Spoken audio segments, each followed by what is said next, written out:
Olá, queridos alunos, boa noite a todos, espero que todos estejam bem.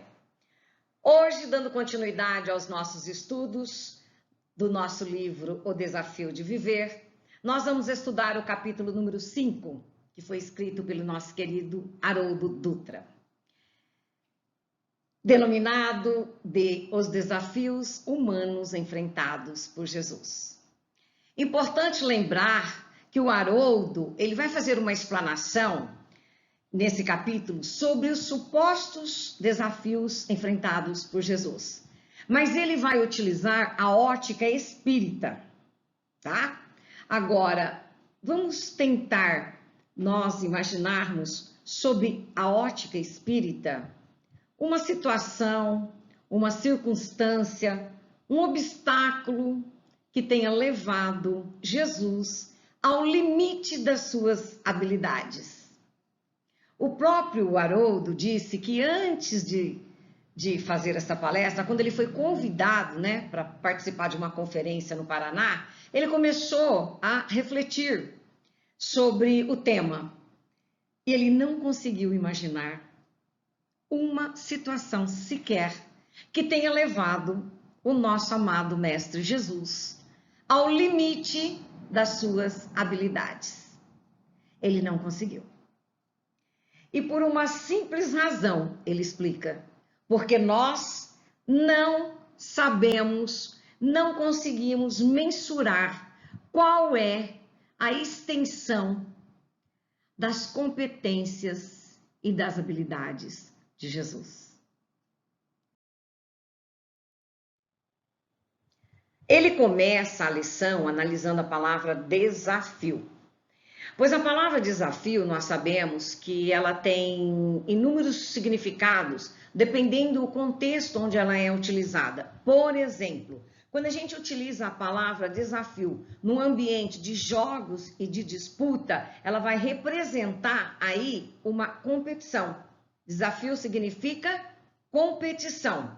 E ela vai ficar restrita aos competidores e atletas que vão estar participando daqueles jogos, daquelas disputas, ok? Então, a palavra desafio, nesse exato momento, onde está sendo empregada nos jogos e disputas, ela fica restrita apenas a quem está participando daquela atividade, certo? Tudo bem. Bom, vamos lá. Todos os atletas, os competidores, eles enfrentam desafios durante as atividades que eles praticam? O que vocês acham? Depende, a resposta é depende da situação em que se encontram. Nem todas as atividades que eles estão praticando vai representar um desafio. Por exemplo, vou citar aqui um exemplo do Usain Bolt. É um recordista mundial dos 100 metros rasos. Alguém de nós se atreveria a convidar o Usain Bolt para uma competição, para participar ali de uma disputa? Alguém de nós? Bom, eu falo por mim, eu não me atreveria, porque quando ele tivesse chegado na reta final ali, quando ele tivesse completado a prova, eu acho que eu não teria dado uns 5 passos, né? No mínimo, no máximo, né? Uns 5 passos, não sei vocês, né? Mas estou falando por mim. Obviamente que se o Bolt estivesse participando de uma corrida comigo ou com alguém que tivesse a minha habilidade para a prova de corrida, não significaria nenhum desafio para ele, concordam? Não representaria nenhum tipo de desafio para ele.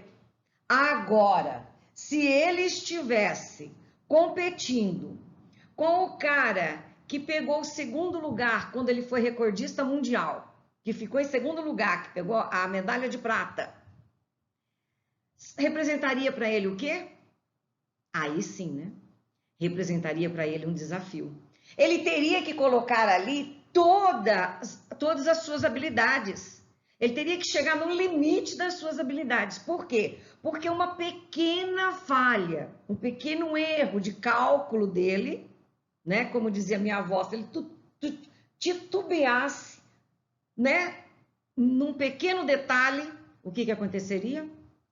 Ele perderia a medalha. Teria dado a vitória para o seu concorrente.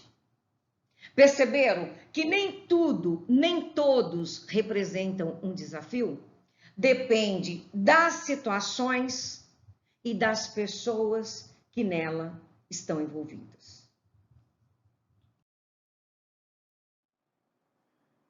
Agora, quando a palavra desafio ela é empregada no sentido de uma circunstância ou de um obstáculo a ser superado, uma dificuldade que devemos enfrentar, por exemplo, ela não se restringe aos jogadores, aos atletas. Não é verdade? Aqui ela já se trata de uma situação que engloba todos os seres humanos. Desafios, dificuldades, obstáculos, envolve todos os seres humanos. Mas todos os seres humanos mesmo? O que vocês acham? Todos os seres humanos encarnados, sem exceção? É disso que nós vamos tratar nesta aula.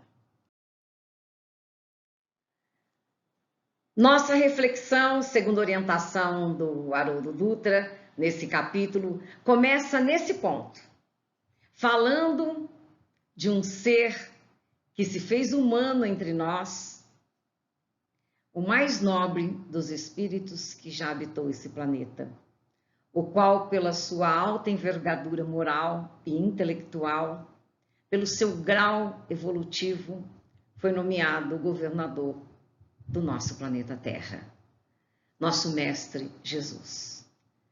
É disso que nós vamos falar nesse capítulo, mas adianto para vocês que nós vamos focar no verdadeiro significado desses desafios que foram enfrentados por Jesus. E assim, de início, ele faz a seguinte indagação: quais foram as circunstâncias, conjunturas e obstáculos de natureza humana enfrentados por Jesus em sua curta e extraordinária passagem pelo mundo? Quais desafios ele enfrentou do nascimento até a sua morte física? Antes de adentrar o mérito do assunto, o Haroldo ele faz uma parte e ele vai nos dar um exemplo, fazendo uma comparação entre um aluno e um professor, para poder explicar o que nós entendemos que é um desafio para um, será o desafio para outra pessoa? A mesma situação que para um representa um desafio para outra pessoa? Ele cita como exemplo um aluno diante de uma questão de física na prova do vestibular. Para o aluno, a questão de física representa o quê? Um enorme desafio. Mas essa questão de física seria um desafio para um ganhador do prêmio Nobel? E aqui representado por um dos maiores professores de física, né? Alberto Einstein. Representaria para Alberto Einstein uma questão de física um desafio? Claro que não, não é? Claro que não, porque o ganhador do prêmio Nobel, ele já vivenciou o que o aluno está vivenciando agora. Ele já passou todas as etapas do aprendizado e hoje ele possui um enorme conhecimento, onde essa questão não mais representa para ele um desafio, como ainda representa para o aluno. Bem, vamos admitir que as questões de física do vestibular não representam nem de longe um desafio e pode até parecer banais, né? Questões banais para um cientista ganhador de um prêmio Nobel. Mas o aluno, o qual naquele momento de dificuldade ele está enfrentando um desafio, Ele vê no cientista, ele vê no professor uma esperança para vencer o seu obstáculo. Por quê? Porque ele sabe que essa questão foi resolvida e ela tem solução. Não é uma coisa que não vai ser resolvida. Tem. E daí ele começa a se esforçar cada vez mais, estudando e buscando a resolução das questões. Ou seja, ele tem a certeza absoluta que um dia ele vai conseguir alcançar o seu objetivo, desde que persista e não desista de buscar o seu propósito de vida, que nesse caso é a aprovação na prova do vestibular. Haroldo nos traz o exemplo do cientista para nos lembrar que, tal como o cientista já tinha vivenciado as experiências de aluno, já tinha superado a fase de aluno e se encontrava ali como um professor, como um mestre, Jesus também. Jesus, quando encarnado, já tinha superado todas as suas fases de dificuldades, todos os seus obstáculos. Por isso, tornou-se um mestre. Pois, como já mencionamos anteriormente, ele é um espírito do mais alto grau evolutivo. Mas resta-nos então uma pergunta. Se Jesus já tinha passado por todas as experiências, atingindo o grau máximo de evolução, qual o propósito de permanência de Jesus entre nós, enfrentando os desafios na vida física durante o período que ficou encarnado? Qual o propósito? A questão número 625 do Livro dos Espíritos nos dá a resposta. Quando Kardec pergunta aos espíritos qual o tipo mais perfeito que Deus ofereceu ao homem para lhe servir de guia e modelo. A resposta é a mais curta do Livro dos Espíritos, de todas, né? Eles respondem: vede Jesus. Para o homem, Jesus constitui o tipo de perfeição moral a que a humanidade pode aspirar na Terra. Jesus passou pelos desafios não porque ele precisava evoluir quando encarnado, mas sim para nos servir de exemplo, de modelo.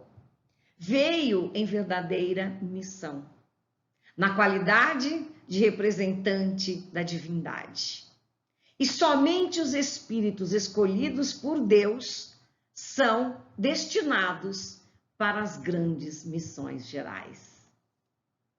Ou seja, Jesus foi um espírito designado por Deus para vir nos instruir.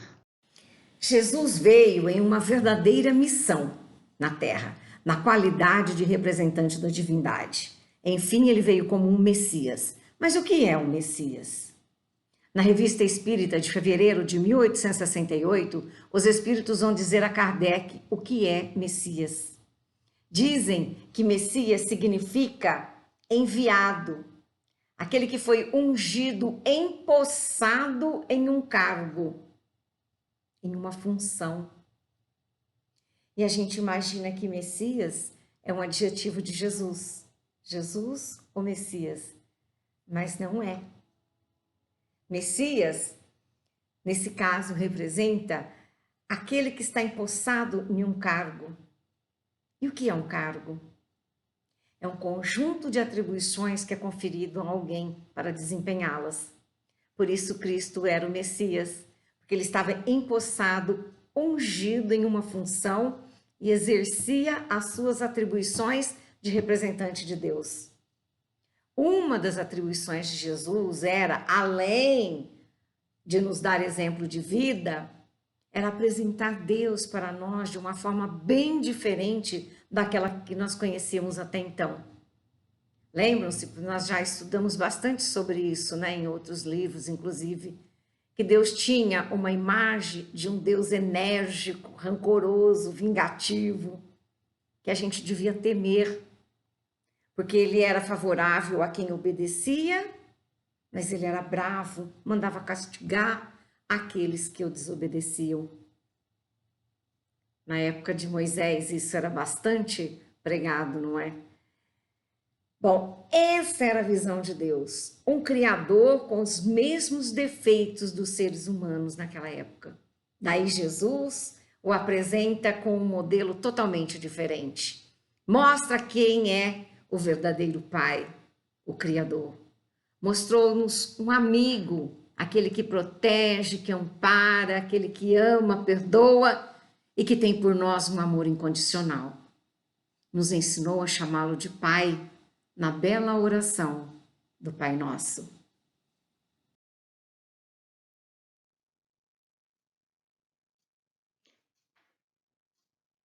E na mesma revista, os Espíritos vão esclarecer que os Messias são seres superiores que já chegaram ao mais alto grau de hierarquia celeste, pois atingiram a perfeição, o que os torna infalíveis e acima das fraquezas humanas, mesmo quando eles estão encarnados, fazendo com que os obstáculos da vida, da carne, não representem nenhum desafio para esse espírito elevado. E aqui, para ficar mais fácil o entendimento, como os espíritos chamados Messias são designados para suas tarefas. Vamos imaginar o universo com suas galáxias, constelações, planetas e tudo mais, como uma empresa, onde o criador e o dono é Deus. E ele possui um conselho chamado diretoria. E essa diretoria e cada diretor dessa empresa tem os seus respectivos funcionários, tipo secretário, auxiliar de serviços gerais, etc., que auxiliam o diretor a desempenhar a sua função, ok? Bem, quando um espírito é admitido no conselho, na diretoria do Altíssimo, ele se torna um Messias e ele recebe diretamente a palavra de Deus e passa a ser encarregado de transmiti-la e fazer cumprir a palavra de Deus. Por exemplo, quando o dono de uma empresa designa um membro da diretoria para fazer uma reunião, esse diretor, ele fala em nome da empresa, ele não fala em seu nome próprio. Aquilo que ele está transmitindo para os outros funcionários é a vontade do dono da empresa e não a vontade dele, ok? Bom, assim Jesus era um representante da divindade, representante de Deus, portanto ele falava em nome de Deus. Por isso que às vezes muitos o confundem com Deus, dizem que eles são um só, mas não é verdade. Ele representa Deus, mas ele não é o próprio Deus.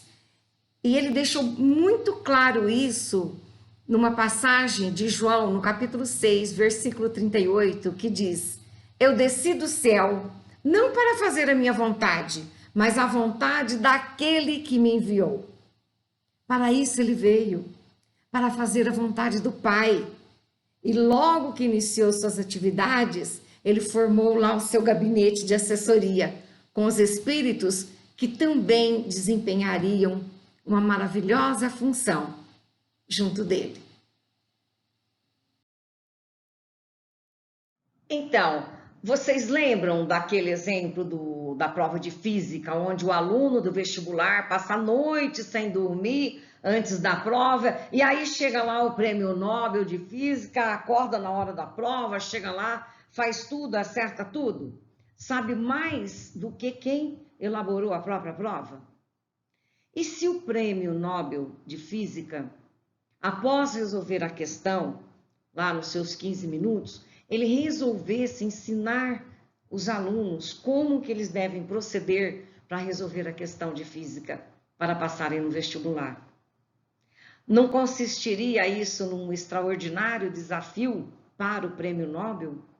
Fazer com que os alunos aprendam a lição, aquilo que ele já sabe de cor, aí sim não representaria para o professor um desafio fazer com que alguém aprenda algo que ele vai ensinar? É nesse contexto que o Haroldo acredita que o tema Os Desafios Enfrentados por Jesus deve ser abordado. Ele explica melhor. Jesus está na cruz.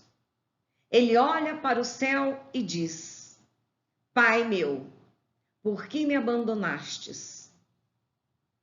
Vocês acham que Jesus estava com dificuldade para resolver isso? Vocês realmente acreditam nisso? Que Jesus estava com medo de desencarnar? O Prêmio Nobel de Física está com dificuldade para resolver uma questão da prova? O diabo foi tentar Jesus?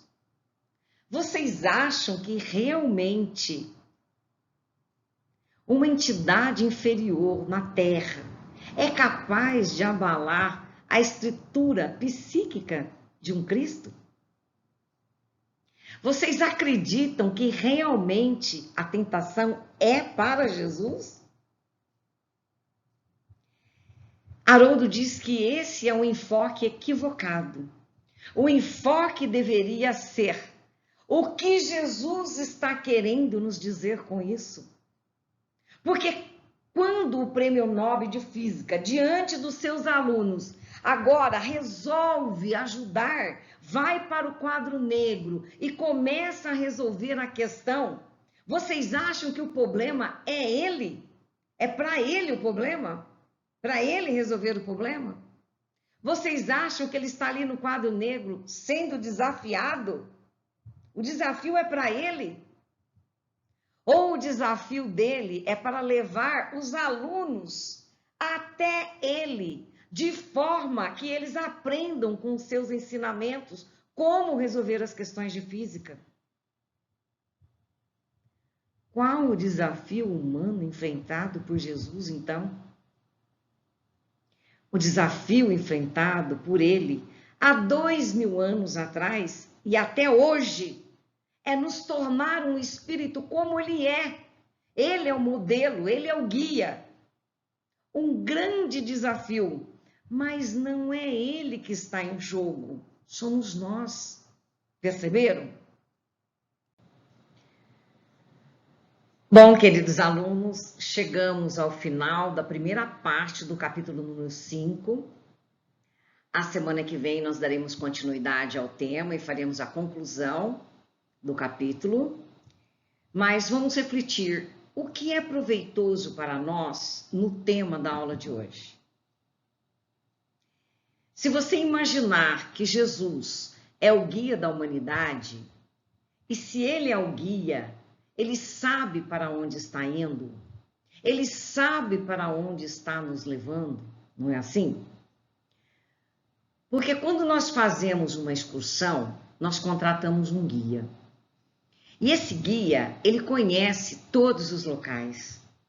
Ele sabe dos fatos históricos, dos acontecimentos, ele conhece muito bem o local. Ou seja, ele nos conduz por caminhos que ele já percorreu e que ele conhece muito bem. Jesus quer nos conduzir para um lugar, mas não é um lugar físico, é um lugar dentro de nós mesmos. Ele quer nos guiar para um lugar, para uma posição que ele sabe qual é, porque ele está lá.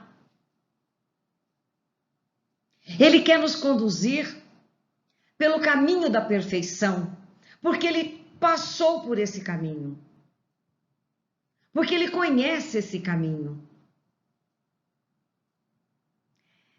Qual seria o desafio para que nós cheguemos lá aonde ele chegou? Porque esse será o desafio dele também. Não por ele, nós já vimos, mas por nós.